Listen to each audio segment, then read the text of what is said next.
Mutual fund investments are subject to market risks. Read all scheme-related documents carefully. नहीं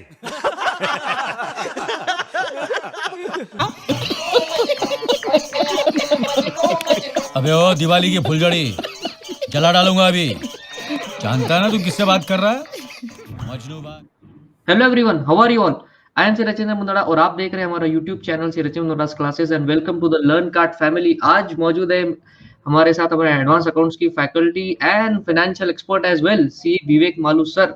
इनके साथ आज हम मिलकर डिस्कस करेंगे कि म्यूचुअल फंड्स क्या होता है, म्यूचुअल फंड्स में इन्वेस्टमेंट करना चाहिए नहीं करना चाहिए, बिकॉज म्यूचुअल फंड को लेकर के अभी के टाइम में बहुत ज्यादा अवेयरनेस आ गया इन्वेस्टर में। अगर आप एक स्टूडेंट हो या आप एक रिटेल इन्वेस्टर हो तो आपने म्यूचुअल फंड में इन्वेस्टमेंट आप करना चाहते हो, आपने काफी एड्स भी देखी होगी, म्यूचुअल फंड सही है, 500 रुपीज से भी म्यूचुअल फंड में इन्वेस्टमेंट करना आप स्टार्ट कर सकते हैं।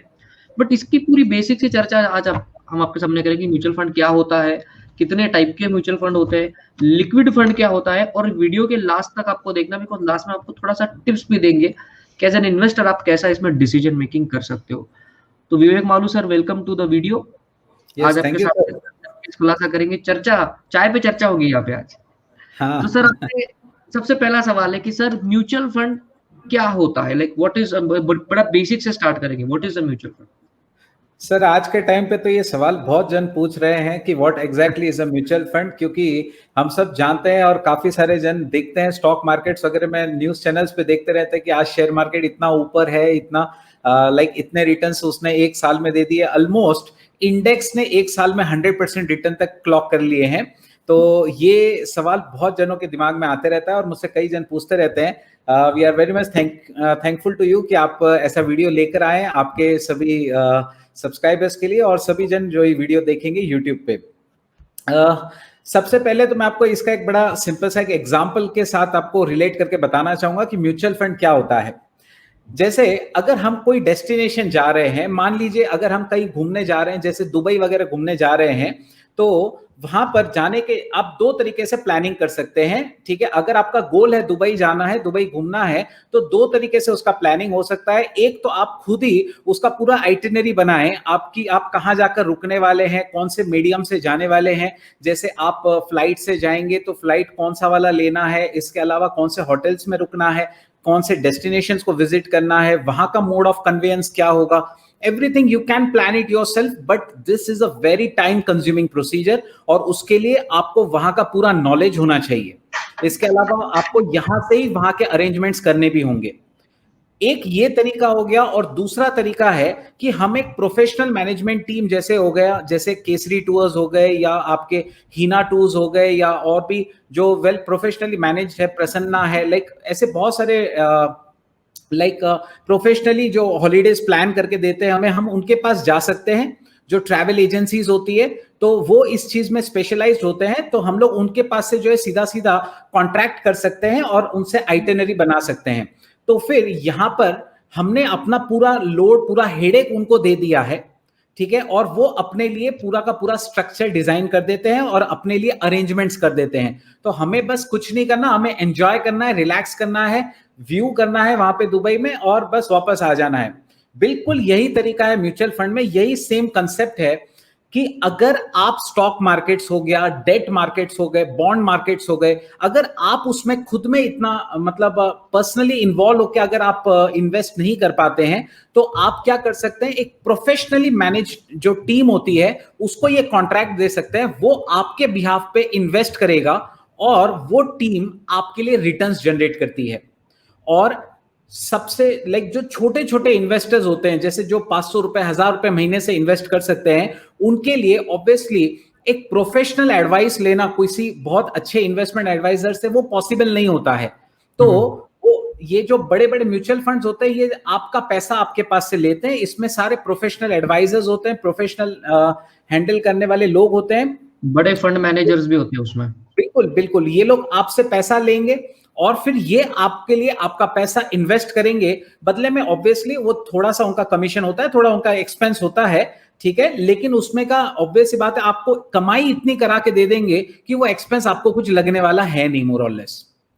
So that exactly is a mutual fund कि छोटे छोटे इन्वेस्टर्स जो डे टू डे पार्टिसिपेट नहीं कर सकते, जो डे टू डे शेयर बाजार नहीं देख सकते, क्या बोलते हैं उसमें नॉलेज नहीं हासिल कर पाते उतना, तो वो अपना पूरा हेडेक इनको दे दें और ये उनके लिए पैसा इन्वेस्ट करते हैं. So that is a mutual fund, a group of professionally managed people who are making money for you.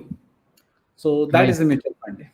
तो बेसिकली मतलब सर आपका ये कहना है कि म्यूचुअल फंड जो है it is an investment instrument, जहां पर क्या होता है कि जैसे आपने बताया कि बहुत लोगों को इंस्ट्रूमेंट का नॉलेज नहीं है, शेयर मार्केट का नॉलेज नहीं है, लेकिन फिर भी वो अपने कुछ इन्वेस्टमेंट अगर रिटर्न कमाना चाहते हैं तो इट्स बेटर कि वो किसी और को दे जो प्रोफेशनली उसको मैनेज करे.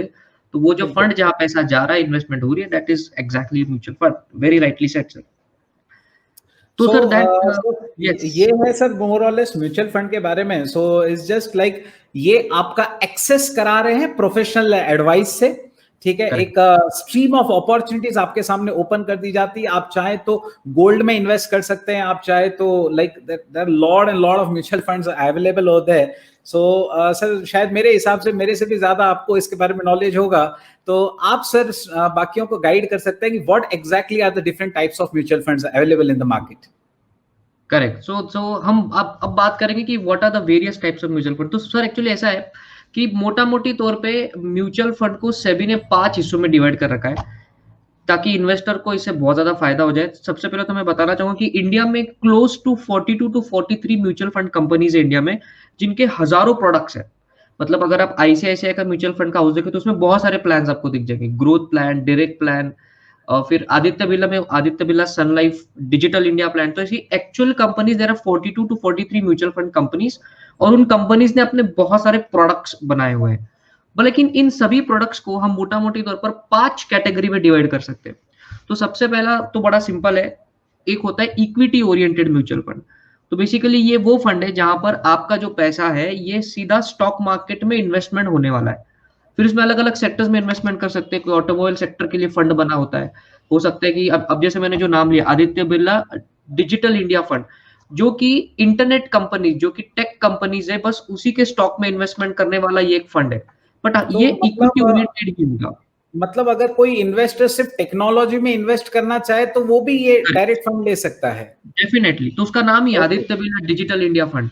तो it is an equity oriented fund.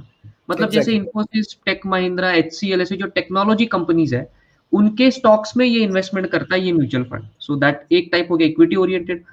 Second type वाला म्यूचुअल फंड होता है डेट ओरिएंटेड म्यूचुअल फंड. अभी डेट ओरिएंटेड वाले में क्या होता है कि स्टॉक मार्केट इन्वेस्टमेंट नहीं होती, इसमें इन्वेस्टमेंट होती है गवर्नमेंट बॉन्ड. मतलब जो फंड मैनेजर है वो इन्वेस्टमेंट करता है गवर्नमेंट बॉन्ड्स में, ट्रेजरी बिल्स में, कमर्शियल पेपर में.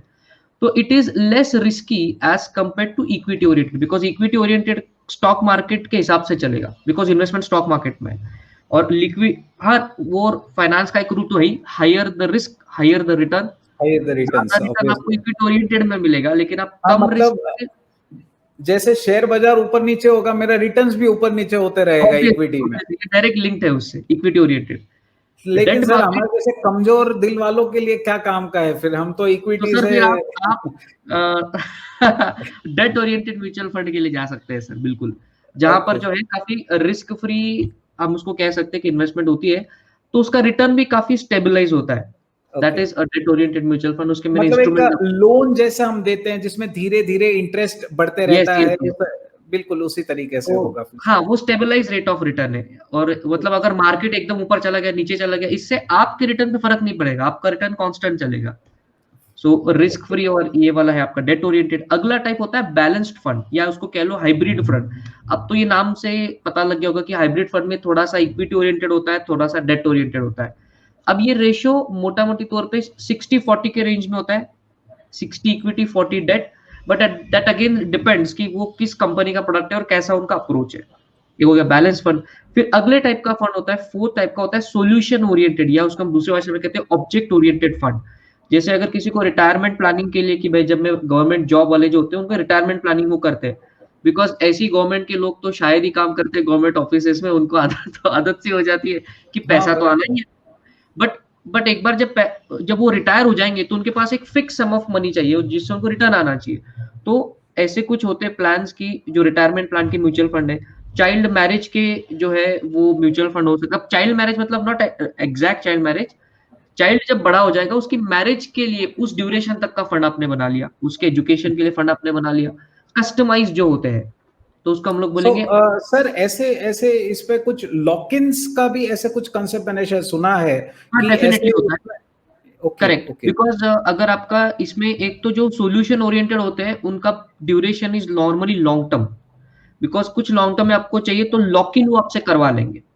सो it is a customised fund, इसको हम लोग बोलेंगे सॉल्यूशन ओरिएंटेड या ऑब्जेक्ट ओरिएंटेड फंड। और फिफ्थ टाइप का जो लास्ट टाइप का फंड है, हम उसको जो किसी ऊपर के 4 कैटेगरी में नहीं आ रहा था, हम उसको बोलेंगे अदर म्यूचुअल फंड्स। इसका सबसे क्लासिक एग्जांपल हो सकता है इंडेक्स म्यूचुअल फंड्स, जैसे कि निफ्टी बीज करके अगर आप देखो तो जो सीधा निफ्टी में इन्वेस्टमेंट करते हैं, सेंसेक्स में इन्वेस्टमेंट कर देंगे, ना कि स्टॉक्स में। बिकॉज अगर आप देखो तो आपको बहुत न्यूज में दिखाई देता है कि सेंसेक्स आज 1400 पॉइंट नीचे गिरा, सेंसेक्स जो है वो 50,000 के ऊपर चला गया। बैंक तो निफ्टी मतलब जैसे इंडेक्स वैरी करेगा वैसे मेरे रिटर्न्स भी वैरी करेंगे। तो बेसिकली हम लोग इंडेक्स में पैसा लगाएंगे, सीधा इंडेक्स में, ना कि स्टॉक्स में, बल्कि इंडेक्स में पैसा लगेगा। सो इस कैटेगरी के जो म्यूचुअल फंड है वो अदर म्यूचुअल फंड्स में आ जाएंगे। तो मैं हमेशा से कहता हूँ कि अगर आप स्टॉक मार्केट में इन्वेस्टमेंट करना चाहते, इक्विटी की रिस्क नहीं लेना चाहते, तो आंख मूंद के अपना पैसा इंडेक्स फंड में लगा दो। जैसा जैसा स्टॉक मार्केट का इंडेक्स बढ़ेगा वैसा वैसा आपका भी पैसा बढ़ेगा। अब जैसे सर राकेश झुनझुनवाला जी ने अभी ये जो बजट के बाद जो इस बार बजट आया था फरवरी में, उसमें हमारे जो इंडिया के बिग बुल है राकेश झुनझुनवाला, उन्होंने बोला कि हो सकता है 10 year down the line stock market Sensex 1 lakh cross करेगा। अच्छा। तो अगर आपने इंडेक्स फंड में लगा दिया है तो 10 साल में आज 50,000 की वैल्यू है सेंसेक्स की, वो 50,000 और बढ़ जाएगी, तो ऑटोमेटिकली तो फंड ही डबल हो जाएगा, यानी हमारे रिटर्न्स ही 10 साल में डबल हो जाएंगे। बिल्कुल करेक्ट। सो ये होते हैं other types of mutual fund. So sir मोटा मोटी ये 5 टाइप के म्यूचुअल फंड है। अच्छा सर। तो सर ये तो है 5 टाइप के म्यूचुअल फंड। लेकिन अगर अभी मेरा आपसे अगला सवाल आपसे है कि अब जैसे कुछ एरियाज होते हैं बिजनेस के, जैसे अगर मैं डॉक्टर्स की बात करूं, प्रोफेशनल्स की बात करूं, कोऑपरेटिव हाउसिंग सोसाइटीज की, ट्रस्ट की बात करूं, उनके पास क्या होता है, शॉर्ट टर्म में बहुत सारा पैसा आ जाता है। ओके। और ये कुछ ऐसा इंस्ट्रूमेंट चाहते हैं कि जहां पर इनको सेविंग मतलब लॉन्ग टर्म के लिए भी नहीं रखना है बहुत ज्यादा, लेकिन सेविंग से ज्यादा रिटर्न कमाना चाहते हैं। तो ये कुछ लिक्विड फंड का कॉन्सेप्ट मार्केट में है। तो जरा सर आप बताइए कि ये लिक्विड फंड क्या होता है, because it is also type of mutual fund. Definitely sir, definitely. Sir अगर एक कोई इंडिविजुअल के अगर नजर से मैं बात करूं तो इंडिविजुअल के नजर से वो अपना पैसा अगर उसके पास शॉर्ट टर्म है और उसको इंटरेस्ट चाहिए तो वो अपना सेविंग्स अकाउंट में नॉर्मली जमा कर देता है, जिसके ऊपर उसको फ्रीक्वेंटली इंटरेस्ट मिलता है। लेकिन जिसके पास एक ह्यूज अमाउंट ऑफ मनी हो और उसको एक सुटेबल टाइम फ्रेम के लिए, लाइक बहुत ज्यादा नहीं लेकिन एक 10 दिन के लिए उसके पास पैसा पड़ा है, 15 दिन के लिए है, या मान लीजिए महीने 1.5 महीने के लिए अगर उसके पास पैसा पड़ा है और ह्यूज अमाउंट ऑफ मनी है, तो ऐसे टाइम पे वो क्या करेगा उस पैसे का, तो उसको रिटर्न्स तो चाहिए है, लेकिन वो इतना ज्यादा पैसा मतलब वेस्ट या फ्री भी नहीं रख सकता है। तो इसके लिए कंसेप्ट इवॉल्व हुआ है लिक्विड फंड्स का।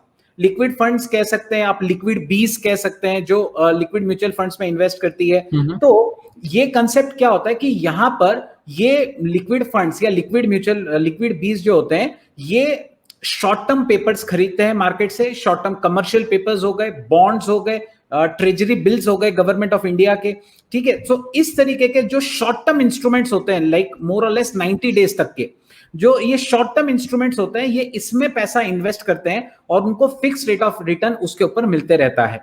तो हम सब जानते हैं अभी के तारीख में सेविंग्स बैंक के ऊपर आपको नॉर्मली रेट ऑफ इंटरेस्ट 3.5% तक ही मिलता है, ठीक है। कुछ एक प्राइवेट बैंक्स है जो 6% तक देती है, 6% तक देती है, यस कुछ एक प्राइवेट बैंक्स है, लेकिन उसमें भी एक रिस्क होता है। अब लाइक मेरा अकाउंट है एक IDFC बैंक में जो 6% दे रहा है, but there is risk above 5 lakh.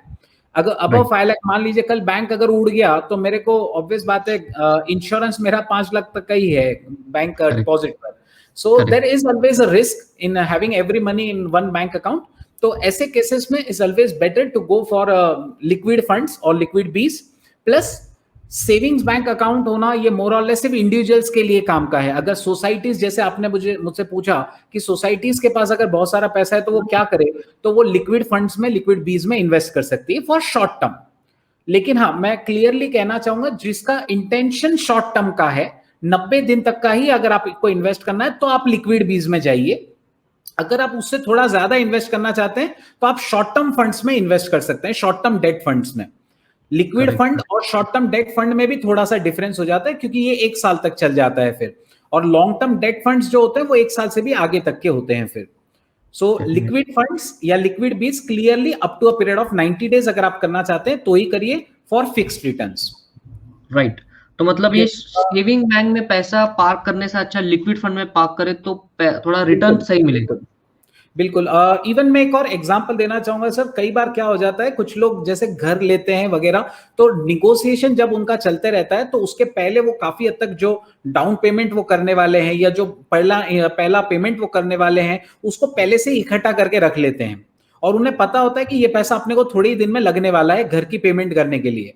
तो उतने टाइम फ्रेम के लिए, जैसे जब तक आपका घर का निगोशिएशन फेज चल रहा है या आपने अभी तक कमिट नहीं किया है, ट्रांसफर करने को अभी महीना 1.5 महीना टाइम है या 15 दिन टाइम है, तो उतने फ्रेम के लिए आप लिक्विड बीज में इन्वेस्ट कर सकते हैं, जिसका स्पेशलिटी यही है कि आज आपने इन्वेस्ट किया तो भी आप कल के कल भी उसमें विड्रॉ कर सकते हैं। सो ये उसका सबसे बड़ा स्पेशलिटी है।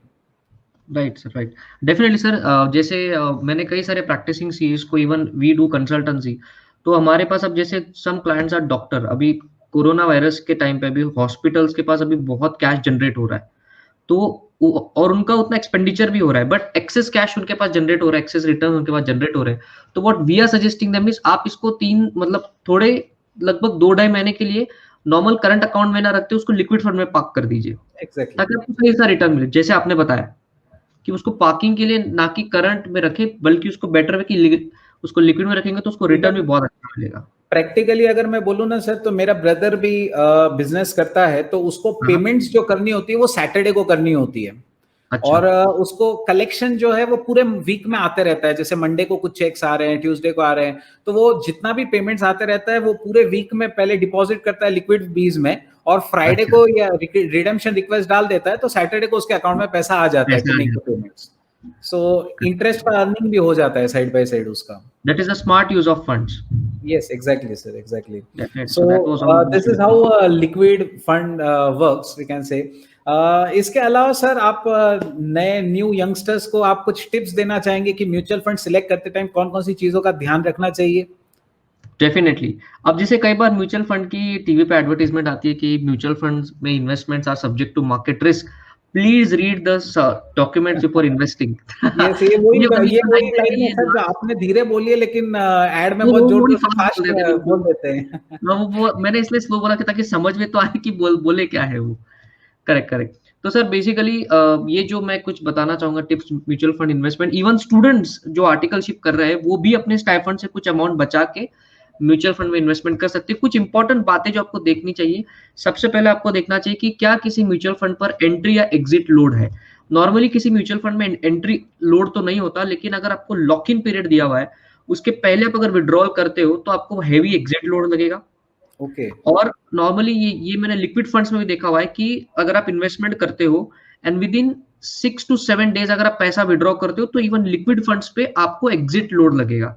बेसिकली एग्जिट लोड क्या है, ये थोड़ा सा आपसे प्री विड्रॉल का खर्चा लिया जाता है, बिकॉज आपने पैसा काफी अल्ट्रा शॉर्ट टर्म के लिए रखा, उनके पास पैसा आया और वो चला गया, तो वो एक प्रकार की मैनेजमेंट की फीस उन्होंने आपसे ले ली। तो entry exit load definitely check करना चाहिए।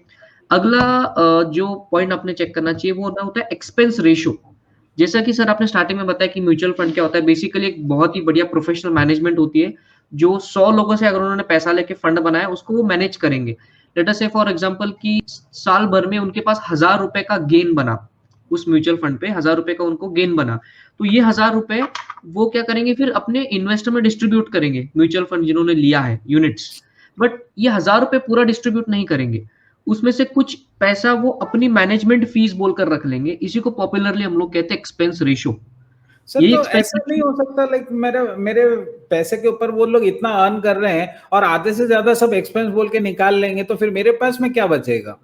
तो सर इसीलिए तो म्यूचुअल फंड में जब आप इन्वेस्टमेंट करते हैं तो वहां पर वो पहले ही अपफ्रंट बता देते हैं कि एक्सपेंस रेशियो कितना है इस म्यूचुअल फंड का। Okay. So you get a very fair idea कि म्यूचुअल फंड अगर मैं यहाँ डालूंगा तो कितना मेरे को एक्सपेंस रेशियो लगेगा। तो basically expense ratio is nothing but management fees that they charge. तो ये मतलब बहुत देखने जैसा है कि एक्सपेंस रेशियो किसका हायर है वो पहले ही हम लोग स्टडी कर लें म्यूचुअल फंड लेने के पहले।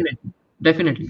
तो जो इंडस्ट्री स्टैंडर्ड है मैं आपको बता देता हूँ, it varies between 1% to 3%। Okay. अगर उससे ज्यादा किसी का एक्सपेंस रेशियो है देन फिर आपने सोचना चाहिए कि उसमें इन्वेस्टमेंट करे या ना करे। सर अभी कुछ आप बताइए, लाइक आप कुछ टिप्स देना चाहेंगे इन्वेस्टमेंट के रिलेटेड म्यूचुअल सर मैं तो एक टिप जो है नॉर्मली इन्वेस्टर्स को देता हूँ, जो भी मेरे रिलेटिव्स वगैरह पूछते हैं या और भी कोई फ्रेंड्स वगैरह कभी भी पूछते हैं, मैं उन्हें एक ही सजेस्ट करता हूँ कि आप जब फंड लेते हैं, अगर आप खुद से फंड चूज कर सकते हैं, अगर आप खुद ही मतलब प्रोफेशनली उसको बराबर देख के स्टडी करके अगर आप फंड ले सकते हैं, तो आपको डायरेक्ट म्यूचुअल फंड्स लेने चाहिए। तो ताकि उसमें क्या हो जाता है, डायरेक्ट म्यूचुअल फंड्स में बीच में एक डिस्ट्रीब्यूटर नहीं रहता है, तो उसका कमीशन जो बचेगा उतना आपका ही अर्निंग बढ़ता है, उतना आपका ही अर्निंग्स जो है परसेंटेज टर्म्स में बढ़ने लगता है। सो एक मैं ये हमेशा सजेस्ट करता हूं कि आप डायरेक्ट म्यूचुअल फंड्स वगैरह लें, ठीक है। और दूसरा मैं नॉर्मली सर ये भी सजेस्ट करता हूं कि जरूरी नहीं है कि आपको पूरा पैसा इंडिया में इन्वेस्ट करना है। To be very frank sir, मैं खुद भी इन्वेस्टमेंट करता हूं म्यूचुअल फंड्स वगैरह में। तो मैंने भी जब मेरे लिए पोर्टफोलियो प्लान किया था, तो मैंने उसमें almost 10 to 15% weightage international mutual funds को देके रखा है। So I'm having an SIP currently in US mutual funds. One is in US mutual funds, one is in China mutual fund. So like that, the point over here is कि सारा पैसा सिर्फ India में invest करना है ऐसा जरूरी नहीं है। कल इंडिया के अगर हमारी क्रेडिट रेटिंग कम हो गई, then there must be something to balance. Risk diversify होना चाहिए। Yes, exactly. You have to diversify that. Obviously, लेकिन ये हर एक का कप ऑफ टी नहीं है। यस, सो ये सबका अपना अपना लुक आफ्टर है, ठीक है। लेकिन ये सब चीज आपको देखनी चाहिए। मैं सजेस्ट करता हूं पर्सनली कि थोड़ा बहुत आप इंटरनेशनल फंड्स में भी जरूर इन्वेस्ट करें। डेफिनेटली सर, ये बहुत अच्छी चीज बताई आपने। नॉर्मली ये किसी इन्वेस्टर के दिमाग में आता है नहीं, इंडिया से बाहर लोग सोच ही नहीं रहे। तो म्यूचुअल फंड यूएस में भी इन्वेस्टमेंट किया जा सकता है थ्रू म्यूचुअल फंड। किया जा सकता है, बिल्कुल किया जा सकता है सर।